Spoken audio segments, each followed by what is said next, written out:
ဒါလေးကတော့3လက်မကျူပါ34ပေါ့နော်အပေါ်ကတော့ကျွန်တော်စတားလေးပါစပါတဲ့စပါလေးပါအောက်ကတော့ကျွန်တော်ကျူပါအောင်ပေါ့နော်ကျူပါနှလုံးပါတယ်3လက်မကျူပါအောင်လေးပါသူ့ရဲ့ပေါ်ပိုင်းလေးပေါ့နော်ဒါလေးကတော့ကျွန်တော်ကျူပါ1ချိတ်ခွဲထွက်လာတဲ့စပတ်ခွန်လေးထွက်တဲ့အပေါက်လေးပေါ့နော်ထွက်တဲ့ပေါက်လေးပါဒါလေးကတော့ကျွန်တော်ဆန်ပြူအောင်အရှိဘက်ပေါ့နော်အရှိဘက်မှာသူကဆန်ပြူချိန်တဲ့ခရုလေးပါတယ်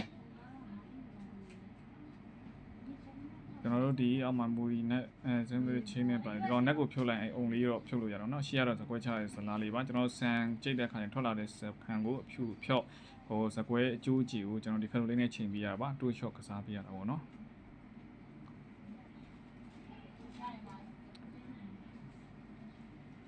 နောက်တစ်ခုပြမှာကတော့ကျွန်တော်တို့ကျူအားနဲ့ခွဲလိုက်တဲ့လုံးတီးပေါ့เนาะလုံးတီးထွက်တဲ့အပေါက်လေးပေါ့လုံးတီးကတော့ကျွန်တော်တို့လိုမထုတ်လို့ရတယ်ပေါ့သူက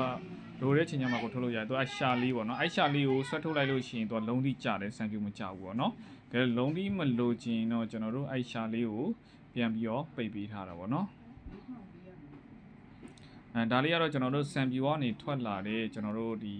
ပေါ့နော်ဟိုဖွဲနူးနဲ့ဖွဲချင်းနည်းနည်းရောတယ်ပေါ့နော်အဲ့ဒါလေးထွက်တဲ့အပေါက်ကလေးပါဖွဲထွက်တဲ့အပေါက်လေးပေါ့နော်ဖွဲနူးဖွဲချင်းလေးနည်းနည်းရောပါတယ်